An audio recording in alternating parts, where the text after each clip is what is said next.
All right, let's go over the questions I assigned from section 2-1. So moving from single equations into systems of equations. So for this first system here, I have a fully coupled system of equations, which means that both equations depend on each other. So dx dt depends on y, dy dt depends on x. So there's influence across both these equations that way. So we're given a solution, a potential solution in x and y. We want to make sure those fit. So these are first order equations. So to investigate this, I'm going to need to get x prime and y prime. So x prime of t is equal to negative 4e to the negative 2t. Y prime of t will be equal to positive 12e to the negative 2t. And now I can start taking a look at these. So dx dt is equal to negative 4e to the negative 2t equals maybe 4x. So 4 times 2e to the negative 2t plus 2y plus 2 times negative 6e to the negative 2t. Does the right-hand side equal negative 4 to the e to the 2t? 8 plus negative 12. Yeah, that's gonna check out. So good sign, but we're not done. So we need to check the dy dt as well. So dy dt equals 12e to the negative 2t equals 3 times x, which is 2e to the negative 2t, minus y. Y is negative 6e to the negative 2t.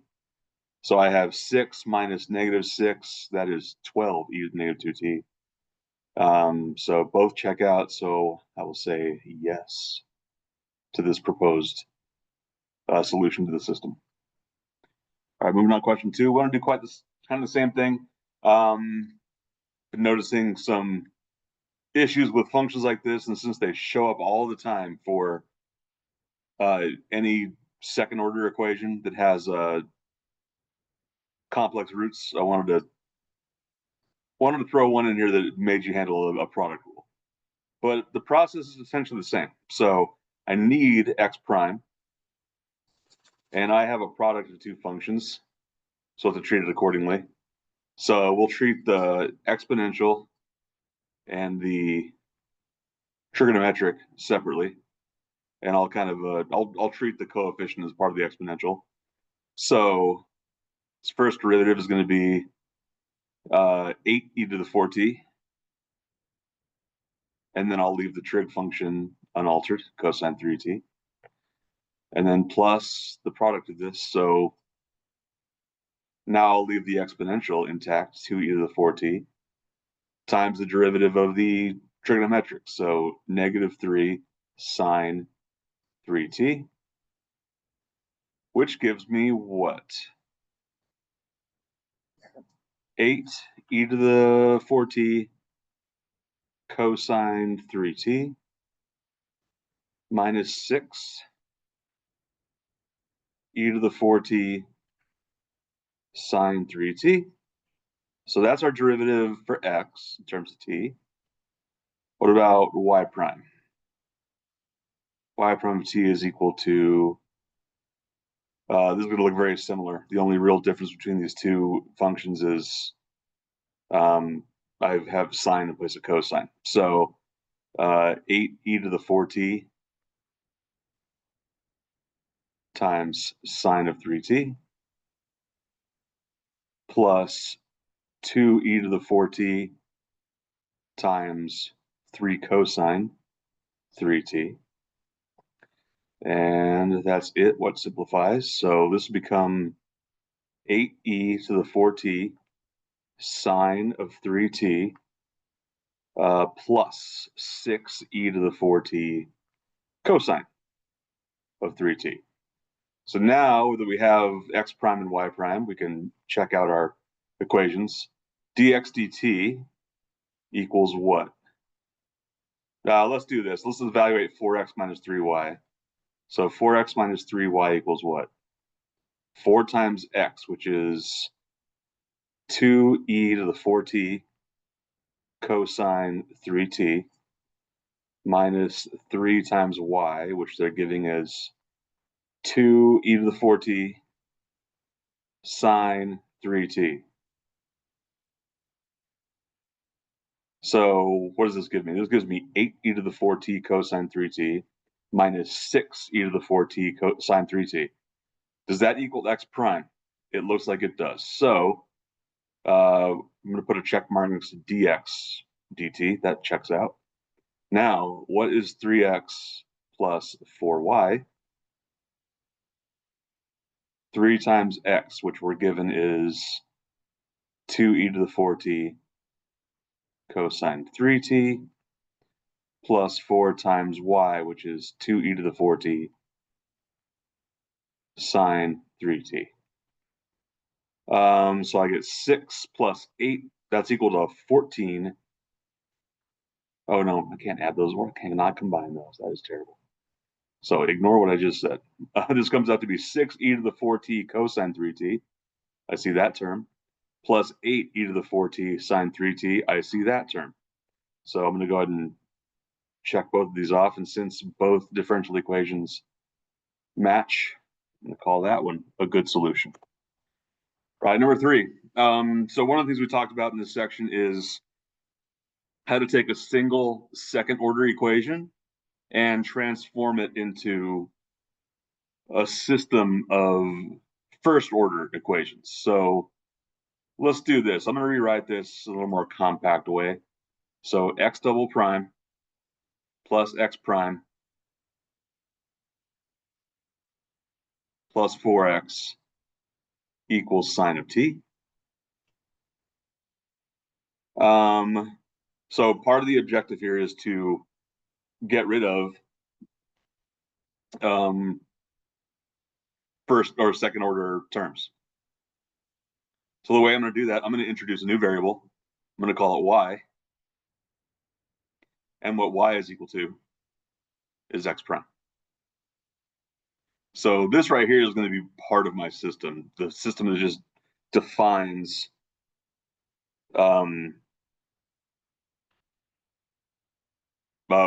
like this new variable that I brought in. So now I'm going to rewrite my first equation, the one I was given in terms of this. So what is x double prime? Well, that's, if I'm calling y this, then I say y prime is equivalent to the second derivative of x. So that's what I'll do here. I'm going to rewrite this first equation with some y's involved now. So y prime plus x prime, which is y, plus 4x equals sine t. And I have this other equation, which is x prime equals y. So let's try to put this in a nice form where I isolated the differential terms. So dy dt is equal to sine of t minus 4x minus y. And then my other equation, which is dx dt, is equal to y. So in reality, I was given a second order differential equation, but now I've re-expressed it. So now I've traded it for two equations, a system of equations, but those equations are individually simpler. Right. The last thing we should probably do here is to deal with we were given an initial value problem. We should probably return this to that form. So we're still dealing with the variable x. So we know that x naught is equal to 4. And we also know that x prime of 0 is equal to -3, or equivalently, y of 0 is equal to -3. So I think this entire collection of information is a good way to represent that second order equation as a system. All right, so this SIR model, SIR model, it's a simplified way to look at how a disease spreads through a population. So S, I, and R. S stands for susceptible. So basically, who in the population could be infected. I is the population who actually is infected, and then R stands for the people who are removed, which either means they've recovered or they've died. But we're not talking about that population here. Okay, so given this model, we're told to make some adjustments based on these descriptions here. So part A, modify this model to account for the situation where the susceptible population is reproducing at a rate proportional to the current population. So all that's happening in this model right here with the susceptible population, in this model, all that's being captured is the rate at which they're decreasing. So right now, all I have is negative alpha SI. So how do susceptible people get infected?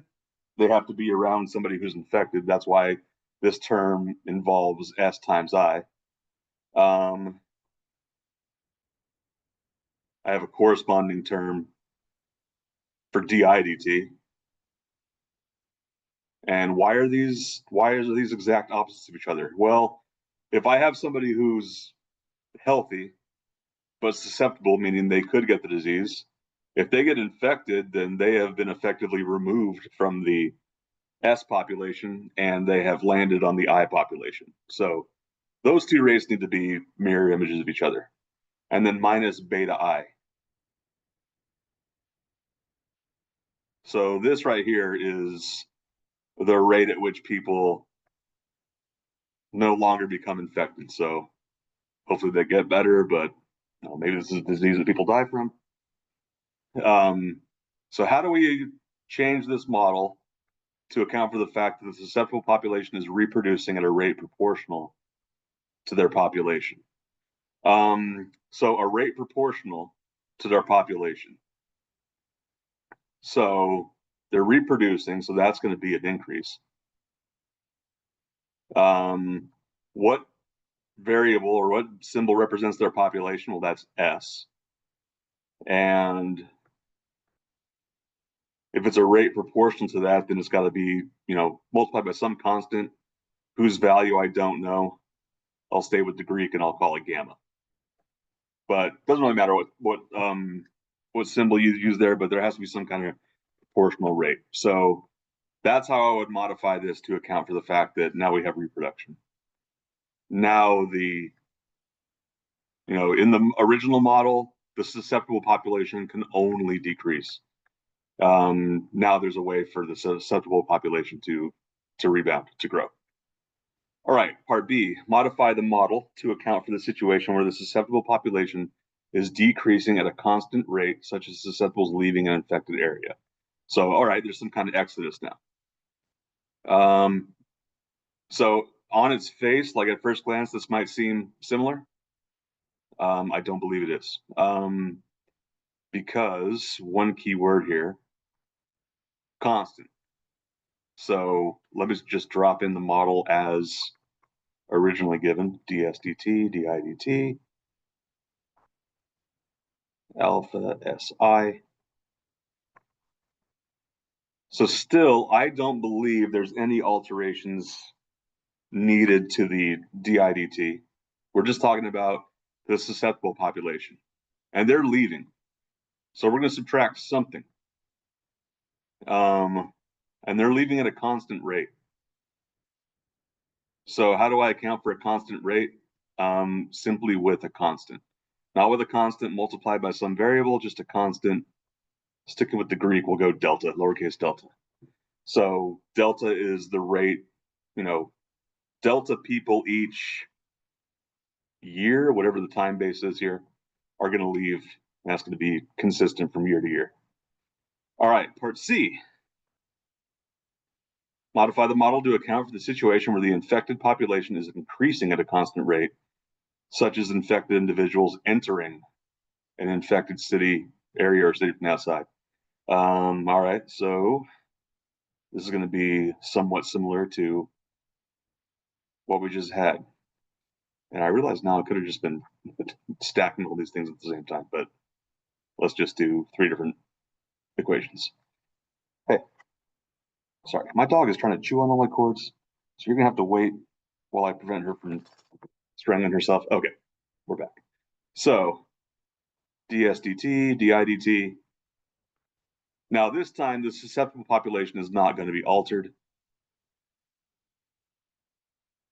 but the infected population is. So first term in the infected population, the di dt, accounts for people becoming infected, maybe people in the population who didn't have the disease now getting it.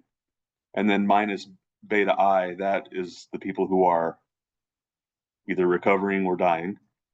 And now what's happening is people are being wildly irresponsible. And even though they're sick, they're leaving. So how do I account for them?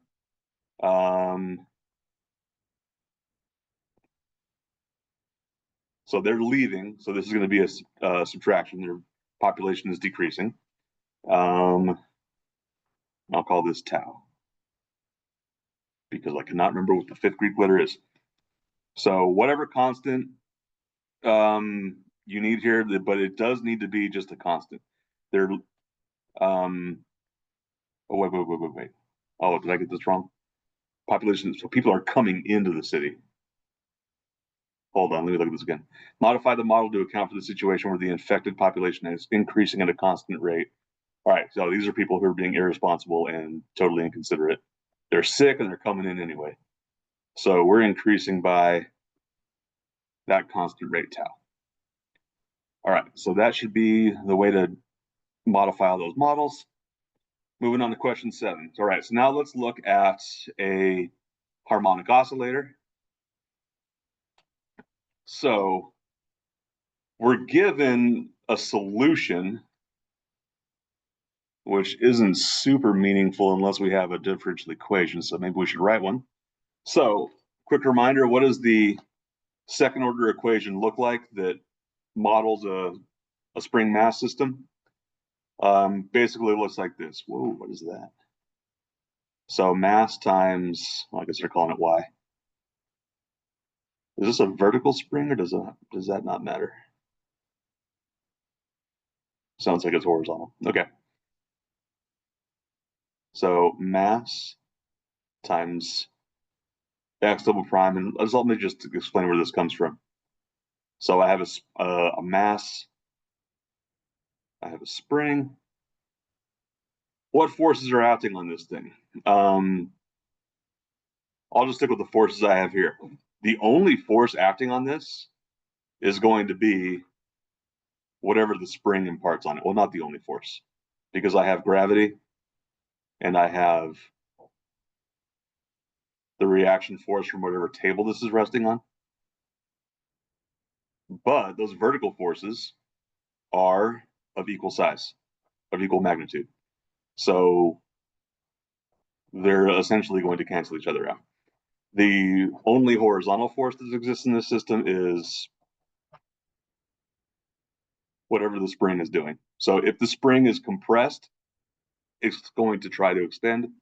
And if the spring is extended, it's going to try to return back to its equilibrium or natural length. So Newton's second law tells us this: the sum of all forces is equal to mass times acceleration.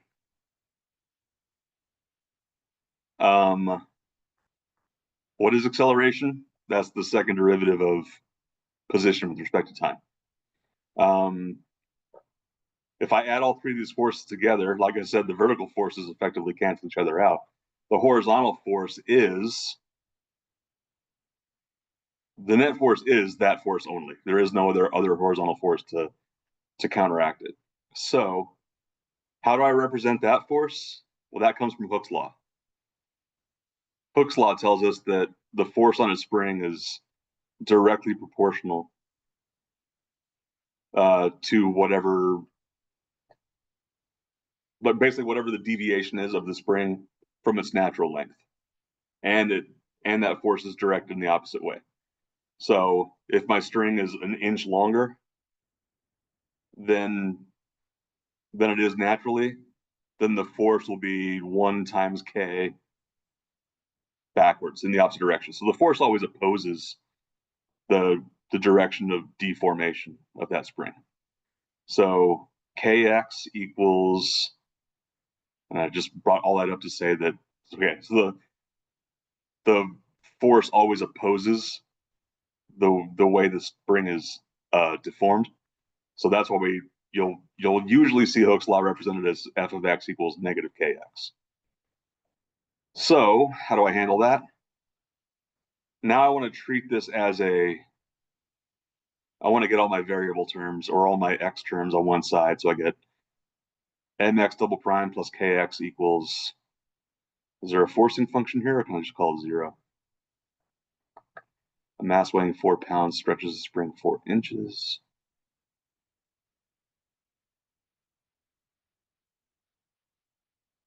It's extended 1 foot from its rest position, released with no, it looks like I can assume it's unforced. So this, I think I can treat this as a homogeneous equation.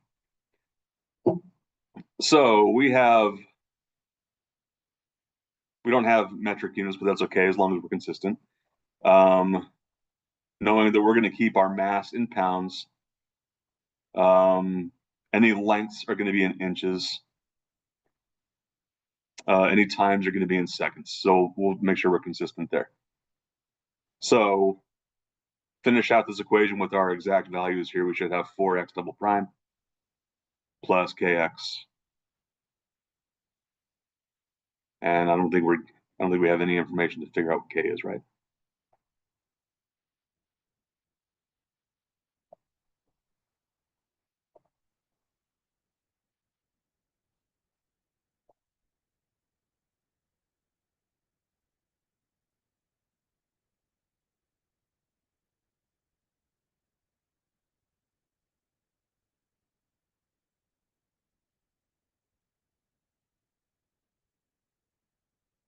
I don't think this question is written very precisely. So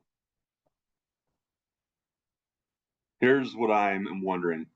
A mass weighing 4 pounds stretches a spring 4 inches. I'm wondering if that says that if I hang it vertically, that's what the stretch is.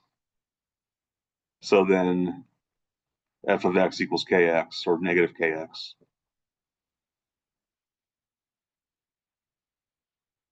So then the weight is going to be 4 pounds. K we're going to find right now. What is x? X is going to be negative 4 inches because it's a decrease. No, it's not. It's a stretch. Wait, hold on. No, yeah. That's the deviation, is downward.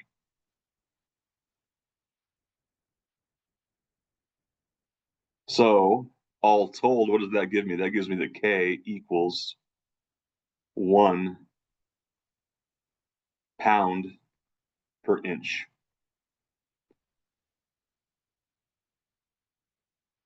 So then what do I have here? I have 4x double prime plus x equals 0. All right, under what conditions on beta? So I have this now function y of t equals cosine beta t. Under what conditions on beta is y of t a solution? Let's find out. So if we have, maybe y should have been the giveaway that I'm dealing with a hanging mass here.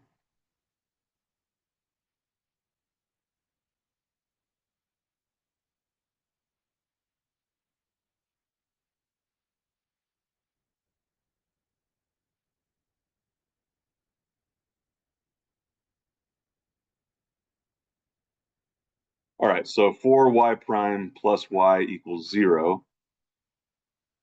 But if this is hanging vertically, That means I have to throw this out.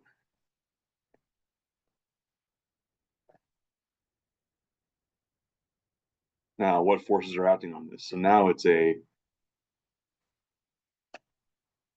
now this has weight. And it'll also have spring force. So my net force now is going to be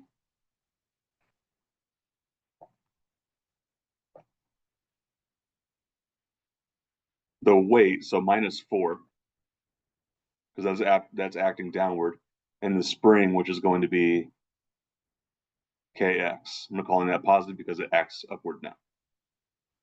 That is going to equal mass times acceleration.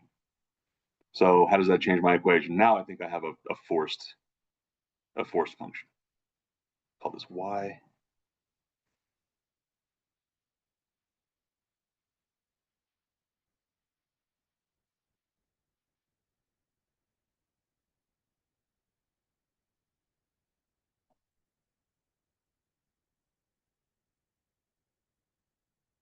So my mass times acceleration is going to inherently be negative because, actually, I don't know if that's true.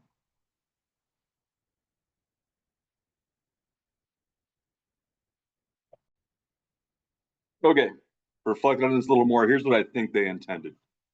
So I'm just going to start over. And it's not going to let me erase any of this. So you're going to get to see all the scribbles.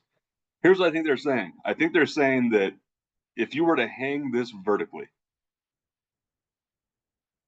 then you would get a spring that is stretched by 4 inches by this 4-pound weight, which means that K, the stiffness, is basically 1 pound per inch. But for this to work as an unforced harmonic oscillator, it has to be resting on a horizontal table. So I still like our equation of 4y double prime plus y equals 0. So yeah, I think 2 things are going on here. In order to talk about the stiffness of the spring, that's where we get that mass weighing 4 pounds stretches the spring 4 inches.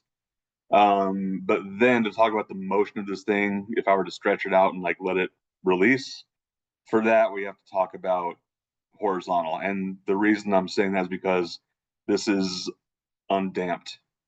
If you hang it vertically, it's going to stop. It's going to eventually, well, let me say this in a more precise way. Its motion is going to, those oscillations are going to decrease in amplitude because gravity is going to provide some kind of a damping. So because of that, we're just looking at this 4y double prime plus y equals 0.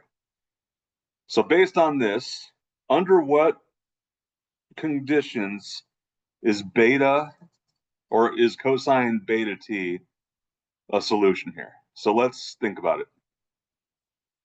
We're given this as a potential solution, cosine beta t. We need its second derivative. First derivative is negative beta sine beta t. And then y double prime is going to be negative beta squared cosine beta t. So what's going to satisfy this equation?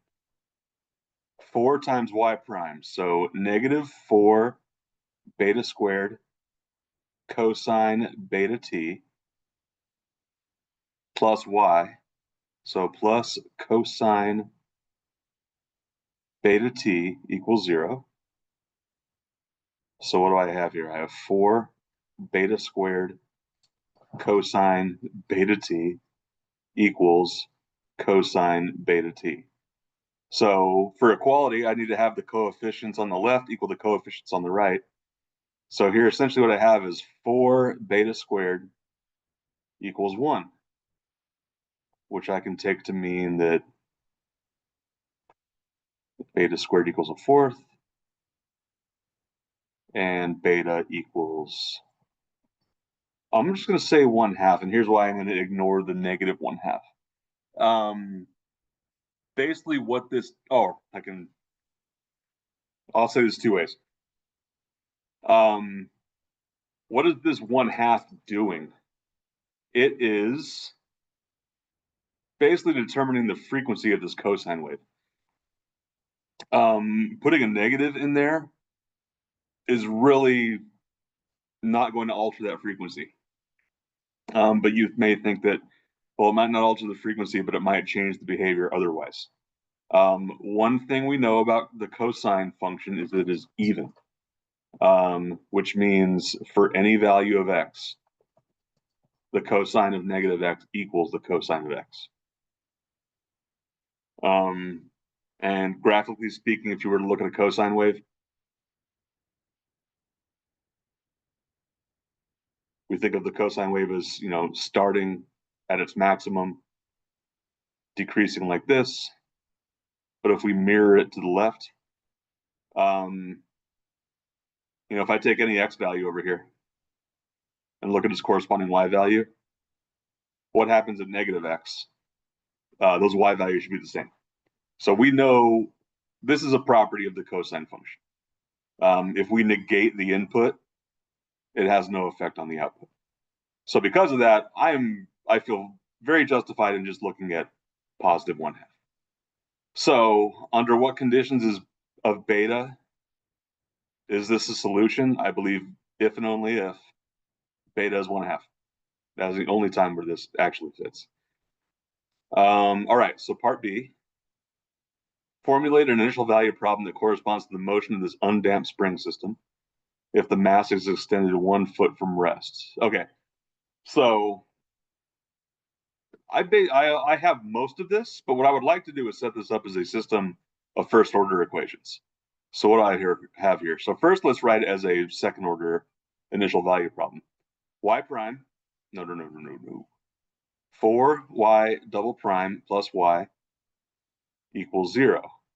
And I also know that y of 0 is what? What is the initial extension? Extended 1 foot from its rest position. But remember, I've been dealing with this whole thing in inches, so I'm going to say that y naught is 12. And initial velocity, y prime of 0 is 0. It's a release with no initial velocity. So this is a good initial value problem if I were to leave this as a second order equation. But what I'd really like to do is write this as a system of first order equations. So I'm going to bring in a new variable. I'll call it W. Why not? W equals y prime. How does this allow me to rewrite the rest of this? Well, if I say W equals y prime, then my original differential equation, the second order one, becomes 4 W prime plus y equals 0. So here's my system. Dy dt equals W. Let's move some stuff around here. dw dt equals negative y over 4. Initial conditions. Y naught equals 12. I can still take that one. But I don't have to call it y prime anymore. I can call it W naught equals 0. So a couple different ways to write this as an initial value problem. All right, and then part C. Use the result of the previous exercise, find the solution of this initial value problem. Well, given what we found about beta, I think the only solution that can exist is this: y of t equals cosine of 1/2 t. And we might as well verify that. So we kind of reverse engineered beta, but now that we think we have it, let's make sure it works. So what is y prime of t? That's negative 1/2 sine 1/2 t. What is y double prime of t? that is -1/4 cosine 1/2 t. And then when I use my equation, 4 times y double prime is going to be 4 times -1/4 cosine 1/2 t plus y. So plus cosine of 1/2 t. And that better equal 0. So 4 times -1/4 will be -1. Negative cosine 1/2 t plus cosine 1/2 t will equal 0. So I feel good about this solution. So we didn't really solve this system. We could if we just left it as a second order equation. We'll talk about how to solve systems like this in a future section, but this is what we're asked to do for this exercise.